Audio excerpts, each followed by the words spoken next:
Then next point that is thermochemistry. मागच्या लेक्चरच्या वेळेला आपण बघितलं की enthalpy change during physical transformation.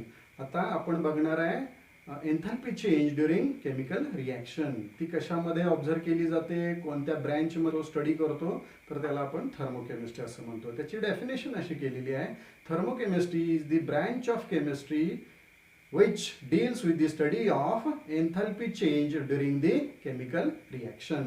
एखाद्या केमिकल रिॲक्शनच्या वेळेला जी एन्थाल्पी चेंज आहे ती स्टडी करणारी केमिस्ट्रीची एक ब्रँच, त्यालाच आपण काय म्हणतो, थर्मोकेमिस्ट्री असं म्हणतो. आता थर्मोकेमिस्ट्री शिकायची असेल तर आपल्याला त्याच्यासाठी मी एक एक्झाम्पल घेतोय. एक्झाम्पल घेत असताना मी एक जनरलाइज एक्झाम्पल घेतो की ज्यामध्ये A number of moles A चे ज्या वेळेला B number of moles B च्या बरोबर रिॲक्ट होऊन जर का C number of moles C चे आणि D number of moles D चे तयार करत असेल, अशा पद्धतीचं जर कन्व्हर्जन असेल तर अशा कन्व्हर्जनच्या वेळेला एन्थाल्पी चेंज जी होत असेल त्याला आपण काय म्हणतो, तर त्याला आपण म्हणतो delta H for that reaction. ती काय आहे, तर ती it is the summation of enthalpies of product minus summation of enthalpies of reactant. मी ते इक्वेशनच्या रूपात इथं पुढं लिहितोय. मी म्हणणार आहे एन्थाल्पीज ऑफ प्रोडक्ट मध्ये काय येणार आहे, H C with that of coefficient मी काय वापरलेला आहे, stoichiometric coefficient C plus H D. These are the molar enthalpies of product C and D. Those are multiplied with its number of moles minus summation of reactant चे number of moles into its molar enthalpy. मग मी इथं काय घेणार आहे, A into HA plus B into HB. या पद्धतीनं मी काय करणार आहे, एन्थाल्पीचा चेंज बघतोय. Where HA, HB, HC and HD are the molar enthalpies of A, B, C and D respectively. So one can write this is an enthalpy change for the chemical reaction. आता अशा पद्धतीने chemical रिॲक्शनच्या बाबतीत enthalpy change ज्यावेळेला आपण बघतोय त्यावेळेला आता म्हटल्याप्रमाणे मी काय म्हटलं, प्रोडक्ट कोणकोणते आहेत, सी आणि डी आहेत, त्याचे नंबर ऑफ मोल्स मी स्मॉल सी आणि स्मॉल डी च्या रूपात लिहिलेले आहेत. तर यांच्या ज्या मोलार एन्थाल्पीज आहेत त्यांची समेशन इंटू ते रिस्पेक्टिव्ह जे मोलार एन्थाल्पीज असतील त्याला कशाने मल्टिप्लाय केलेला आहे, त्याचे स्टॅइशियोमेट्रिक कोइफिशियंट्स किंवा त्याला आपण म्हणतो नंबर ऑफ मोल्सनी मल्टिप्लाय केलं तर त्यांची जी समेशन येईल प्रोडक्टची मायनस जी रिॲक्टंटच्या एन्थाल्पीची समेशन आहे यांच्यातला डिफरन्स म्हणजेच काय आहे, एन्थाल्पी ऑफ अ रिॲक्शन. आणि त्याच पद्धतीनं त्याला डिफाईन केलेलं आहे. काय म्हटलं जातं मग, enthalpy of a chemical reaction म्हणजे काय, कशा पद्धतीनं त्याची डेफिनेशन केली जाते. Enthalpy of a chemical reaction is the difference between sum of the enthalpies of product and that of reactant with each substance in definite physical state and their amounts, that means moles, being represented by the coefficients in the balance equation of the reaction. आता मी परत एकदा repeat करतोय, enthalpy of a chemical reaction म्हणजे काय आहे, it is the difference between काय, sum of enthalpies of product to that of sum of enthalpies of reactant with each substance in definite physical state and their amounts being represented by the coefficients in the balance equation of the reaction. या पद्धतीने आपण याची definition करतो. समजा मला याला अजून simplify करायचं असेल तर मी इन शॉर्ट काय म्हणणार आहे, डेल्टा एच रिॲक्शन साठी काय म्हणणार आहे, summation of enthalpies of product minus summation of enthalpies of reactant. आता समजा एखाद्या रिॲक्शनच्या बाबतीत प्रोडक्टची एन्थाल्पी जास्त असू शकते किंवा रिॲक्टंटची एन्थाल्पी जास्त असू शकते. अशा वेळेला यामधला जो डिफरन्स आहे तो काय येणार आहे, समजा प्रोडक्टची एन्थाल्पीची समेशन ही व्हॅल्यू जर हाय असेल तर प्रोडक्ट एन्थाल्पी मायनस रिॲक्टंटच्या समेशनच्या एन्थाल्पीचं जर आपण त्यामधून ती व्हॅल्यू वजा केली तर आपल्याला प्रोडक्टची व्हॅल्यू जास्त असल्या कारणानं ती व्हॅल्यू काय मिळणार आहे, पॉझिटिव्ह मिळणार आहे. डेल्टा एच ची व्हॅल्यू काय मिळणार आहे, पॉझिटिव्ह मिळणार आहे. आणि डेल्टा एच पॉझिटिव्ह असणं म्हणजेच ती रिॲक्शन काय असणं, एंडोथर्मिक असणं. काय असणं, एंडोथर्मिक असणं. आता जर का समजा प्रोडक्टच्या एन्थाल्पीची समेशन ही कमी असेल आणि रिॲक्टंट एन्थाल्पी काय असेल, जास्त असेल, तर त्या डेल्टा एच साठीची व्हॅल्यू काय येणार आहे, निगेटिव्ह असणार आहे. डेल्टा एच ची व्हॅल्यू निगेटिव्ह म्हणजेच ती रिॲक्शन कशी असणार आहे, एक्झोथर्मिक असणार आहे. एक्झोथर्मिक रिॲक्शन कोणती किंवा एंडोथर्मिक रिॲक्शन कोणती, तर आपण त्याच्या डेल्टा एच आर म्हणजेच एन्थाल्पी चेंज ऑफ रिॲक्शन वरून सांगू शकतो. त्याचं साइन कन्व्हेन्शन्स आपण बघितलेले आहेत, त्यावरून आपण पुढे मेन्शन करू शकतो की ज्या वेळेला डेल्टा एच ची व्हॅल्यू पॉझिटिव्ह असते त्यावेळेला ती रिॲक्शन एंडोथर्मिक असते, आणि ज्या वेळेला delta H for that reaction is negative then that reaction is exothermic one. आता त्याच्या पुढे जाऊन आपण पाहतोय नेक्स्ट पॉइंट म्हणजे त्याच्या पुढचा point thermodynamic standard state of a substance. एखादा सबस्टन्स त्याच्या असणाऱ्या स्टँडर्ड स्टेट मध्ये आहे म्हणजे काय, the standard state of a substance is the form in which the substance is most stable at a pressure of 1 bar and at temperature 25 degrees Celsius, that means at 298 Kelvin. And if suppose the reaction involves the species in solution, समजा जर ती एखादी species जी त्या reaction मध्ये involve आहे ती solution रूपात असेल, then its standard state refers to 1 molar concentration. या पद्धतीनं जर समजा जर प्रेशर 1 बार असेल, टेम्परेचर 25 डिग्री सेल्सिअस म्हणजेच 298 केल्विन, किंवा ती स्पेसीज जर सोल्युशन रूपात असेल तर 1 मोलार सोल्युशन कॉन्सन्ट्रेशन असणं म्हणजे तो सबस्टन्स त्याच्या स्टँडर्ड स्टेट मध्ये असणं. आता जसं की आपण पाहतो हायड्रोजन गॅस घेतला तर तो त्याच्या गॅसेस फॉर्म मध्ये असणं काय आहे, स्टँडर्ड स्टेट आहे. सोडियम जर घेतला तर तो सॉलिड फॉर्म मध्ये असणं ती त्याची स्टँडर्ड स्टेट आहे. कार्बन जर घेतला तर तो ग्राफाइटच्या रूपात असणं ही त्याची काय आहे, स्टँडर्ड स्टेट आहे. अल्कोहोल, इथिल अल्कोहोल घेतलं तर ते लिक्विड रूपात असणं ही त्याची काय आहे, स्टँडर्ड स्टेट आहे. या पद्धतीनं काही इलेमेंट आणि कंपाऊंड्स हे त्याच्या स्टँडर्ड स्टेट मध्ये आपण पाहतोय. मग त्याच्यानंतर आपण बघणार आहे standard enthalpy of a reaction. त्याच्या पुढचा पॉइंट म्हणजे काय, standard enthalpy of a reaction. The standard enthalpy of a reaction is the enthalpy change accompanying the reaction when the reactants and products involved are in their standard state. मी परत एकदा सांगतोय, the standard enthalpy of a reaction म्हणजे काय, एखाद्या reaction मधला enthalpy change की ज्या वेळेला ती रिॲक्शन साठीचे इन्व्हॉल्व होणारे रिॲक्टंट्स आणि प्रोडक्ट्स हे त्याच्या स्टँडर्ड स्टेट मध्ये असतील तर त्या रिॲक्शन साठीची एन्थाल्पी चेंज म्हणजेच काय, standard enthalpy of a reaction. एक साधी सरळ सोपी डेफिनेशन आहे. The enthalpy change accompanying the reaction when the reactants and the products involved are in their standard states. पुढचा पॉइंट आहे तो म्हणजे थर्मोकेमिकल इक्वेशन. पुढचा पॉइंट कोणता, थर्मोकेमिकल इक्वेशन. बऱ्याच वेळेला आपल्याला एखादं बॅलन्स केमिकल इक्वेशन जे असतं ते आपल्याला केमिकल इक्वेशनच्या रूपात आपल्याला लिहावं लागतं की ज्या ठिकाणी आपल्याला एन्थाल्पी चेंज व्हॅल्यू लिहिलेली असते, त्याच्या फिजिकल स्टेट्स लिहिलेल्या असतात. त्या बॅलन्स केमिकल इक्वेशन त्याच्या फिजिकल स्टेटमध्ये नंबर ऑफ मोल्स रिप्रेझेंट करणं आणि त्याचा एन्थाल्पी चेंज सजेस्ट करून लिहिणं, त्यालाच आपण काय म्हणतो, थर्मोकेमिकल इक्वेशन.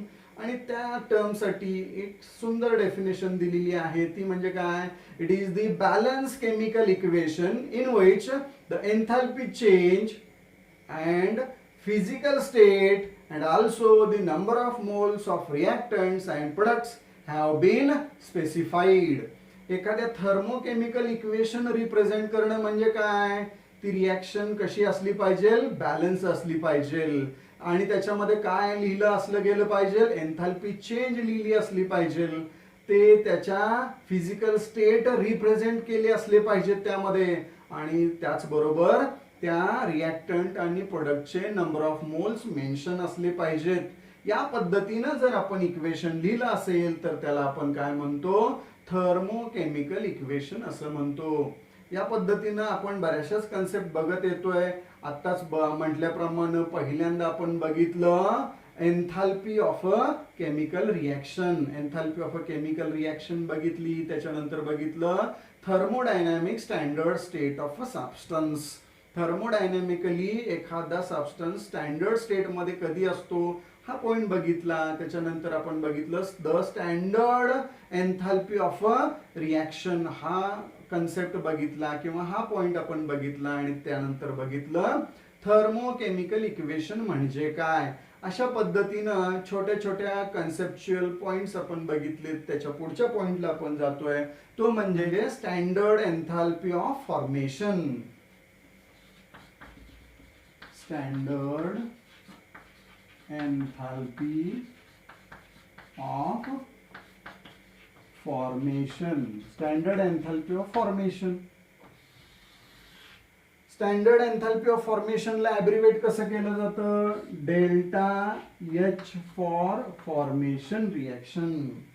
आता यामध्ये आपण असं म्हणतो की स्टँडर्ड एन्थाल्पी ऑफ फॉर्मेशन म्हणजे काय, त्याची डेफिनेशन काय. मग the standard enthalpy of formation of a compound is the enthalpy change that accompanies a reaction in which 1 mole of pure compound in its standard state is formed from its elements in their standard states. 1 number of mole produce होणं, फॉर्म होणं from its standard form of elements. एलिमेंटच्या standard form मधून एक compound form होणं आणि तो पण स्टँडर्ड फॉर्म मध्ये, त्यालाच आपण काय म्हणतो, स्टँडर्ड एन्थाल्पी ऑफ फॉर्मेशन. आता त्याच्यासाठी एक्झाम्पल घेतोय मी. समजा मी हायड्रोजन गॅस घेतला, तो त्याच्या कशामध्ये आहे, स्टँडर्ड स्टेट मध्ये आहे. त्याबरोबर मी काय केलं, ऑक्सिजन गॅस रिॲक्ट केला, तो सुद्धा काय त्याच्या स्टँडर्ड स्टेट मध्ये आहे. आणि त्यापासून मिळणार मॉलिक्यूल म्हणजे वॉटर मॉलिक्यूल हे त्याच्या लिक्विड फॉर्म मध्ये म्हणजे त्याच्या स्टँडर्ड स्टेट मध्ये आहे, स्टँडर्ड फॉर्म मध्ये आहे. आणि त्याच्यासाठीची एन्थाल्पी आहे डेल्टा एच. जी काही फॉर्मेशन आहे ती -286 किलो जूल पर मोल. -286 किलो जूल पर मोल. मग अशा रिॲक्शनच्या बाबतीत की ज्या वेळेला एक सबस्टन्स की जो स्टँडर्ड फॉर्म मध्ये फॉर्म झाला आणि तो पण त्याच्या स्टँडर्ड इलेमेंटल फॉर्म पासून, जे इलेमेंट्स आपण फॉर्मेशन साठी घेऊ ते त्याच्या स्टँडर्ड स्टेट मध्ये असताना त्यापासून स्टँडर्ड स्टेट मधलं कंपाऊंड फॉर्म करत असेल, दॅट इज 1 मोल, देन अशा साठीची जी एन्थाल्पी चेंज आहे ती म्हणजेच काय, स्टँडर्ड एन्थाल्पी ऑफ फॉर्मेशन. त्याच पद्धतीनं दुसरी एक पुढची कन्सेप्ट आहे ती म्हणजे standard enthalpy for combustion. Standard enthalpy of combustion. Standard enthalpy of combustion त्याला ॲब्रिवेट करतो आपण डेल्टा एच सी. आता यामध्ये सुद्धा याची डेफिनेशन कशी केलेली आहे, the standard enthalpy of combustion of a substance is the enthalpy change accompanying a reaction in which 1 mole of a substance in its standard state is completely oxidized or completely combust. या पद्धतीनं 1 mole of an substance की जो completely combust होत असेल तर अशा रिॲक्शनच्या वेळेला असणारी एन्थाल्पी चेंज म्हणजेच स्टँडर्ड एन्थाल्पी ऑफ कंबशन. मी समजा त्याच्यासाठी एक्झाम्पल घेतोय इथाईनचं C2H2 when it is combust means that is reacted with oxygen. त्याला मी काय केलं ऑक्सिजन बरोबर रिॲक्ट केलं तर त्यापासून काय मिळणार आहे तर हे हायड्रोकार्बन आहे त्यामुळे त्याचा पहिला प्रोडक्ट काय असणार आहे कार्बनचा कार्बन डायऑक्साइड आणि वॉटर मॉलिक्यूल. हे आपण बॅलन्स करून बघूया. आता इथे कार्बन 2 आहेत तर choice of CO2 plus H2O. या पद्धतीनं 5/2 O2 ला 2 × 2 4 प्लस एक ऑक्सिजन 5 बॅलन्स झालेले आहेत. या पद्धतीनं या असणाऱ्या रिॲक्शनचा एन्थाल्पी चेंज हा किती आहे -1300 किलोजूल पर मोल आहे. किती आहे -1300 किलोजूल पर मोल. या पद्धतीनं आपण standard enthalpy of combustion standard enthalpy of formation या छोट्या छोट्या कॉन्सेप्ट्स आपण बघितलेल्या आहेत. त्याच्या अगोदर आपण standard enthalpy of reaction he term बघितली. त्यामधल्या 2 रिॲक्शन आपण बघितल्या त्या म्हणजे standard enthalpy of formation standard enthalpy of combustion. त्याच्या अगोदरचा पॉइंट तो म्हणजे स्टँडर्ड स्टेट कशाला म्हणायचं आणि त्या सुरुवातीला आपण बघितलं enthalpy of a chemical reaction. Standard enthalpy of a reaction from standard enthalpies of formation. त्यामध्ये आपण पाहतोय standard enthalpies of formation of an element is considered as an 0. आणि दुसरा पॉइंट बघतोय की standard enthalpy of formation of an compound is equal to its standard enthalpy. या पद्धतीनं 1 मोल सबस्टन्स फॉर्म होत असेल तर त्यापासूनची असणारी स्टँडर्ड एन्थाल्पी ऑफ फॉर्मेशन म्हणजेच त्या रिॲक्शनसाठी असणारी स्टँडर्ड एन्थाल्पी असते. या 2 पॉइंट्सचा आधार घेऊन आपण काही न्यूमेरिकल्स बघणार आहे. आता स्टँडर्ड एन्थाल्पी ऑफ अ रिॲक्शनसाठी एक न्यूमेरिकल आपण बघतोय. आपल्याला ते न्यूमेरिकल इथं लिहून ठेवलेलं आहे. काय calculate the standard enthalpy of a reaction. Reaction दिलेली आहे 2 times C2H6 gas plus 7 O2 gas gives you 4 CO2 gas plus 6 CH2 liquid. या पद्धतीच्या रिॲक्शनसाठी आपल्याला standard enthalpy of a reaction calculate करायची आहे. आपल्याला गिवन टर्म मध्ये काय दिलेलं आहे तर standard enthalpy of formation of CO2 दिलेली आहे व्हॅल्यू -393 किलोजूल पर मोल. Standard enthalpy of formation of water molecule दिलेला आहे ते किती आहे -285.8 किलोजूल पर मोल ही व्हॅल्यू दिलेली आहे. आणि standard enthalpy of formation of C2H6 ती पण व्हॅल्यू दिलेली आहे दॅट इज -84.9 किलोजूल पर मोल. या पद्धतीनं तुम्हाला व्हॅल्यू दिलेली आहेत. आपल्याला माहिती आहे की standard enthalpies of formation of an element is considered as an 0. जर का एखादा इलेमेंट त्याच्या स्टँडर्ड स्टेट मध्ये असेल तर त्याची एन्थाल्पी आपण काय कन्सिडर करतो 0 कन्सिडर करतो. आणि दुसरी टर्म म्हणजे काय standard enthalpy of formation of a compound is equal to its standard enthalpy. आणि या 2 पॉइंटचा आधार घेऊन आपण पुढे कंटिन्यू करणार आहे. आता या प्रॉब्लेम मध्ये आपण फॉर्म्युला पुटअप करतोय की delta H0 is nothing but it is the difference between standard enthalpies of product minus summation of standard enthalpies of reactant. आता यामध्ये प्रोडक्ट कोणकोणते आहेत ते आपण मेन्शन करतोय आणि रिॲक्टंट कोणते आहेत ते आपण पहिल्यांदा लिहून घेतोय. तर आता इथं समेशन करत असताना मी थोडं सिम्प्लिफाय करून लिहितोय. प्रोडक्ट मध्ये काय 4 नंबर ऑफ स्टँडर्ड एन्थाल्पी कशाची बघणार आहे मी डेल्टा H0F फॉर CO2 हे किती टाइम्स आहेत 4 टाइम्स आहेत. दुसरा plus 6 into delta H0 for formation of H2O हे झालं प्रोडक्ट मायनस रिएक्टंट मध्ये कोण कोण आहेत तर C2H6 आहेत ते किती नंबर ऑफ मोल्स आहेत 2 into delta H0F for C2H6 आणखी कोण आहे तर plus 7 delta HF0 for O2 या पद्धतीनं प्रोडक्ट आणि रिएक्टंट यांच्या स्टँडर्ड एन्थाल्पीज आपण पुटअप करून घेतल्या. आता त्याच्या व्हॅल्यूज मी लिहिणार आहे.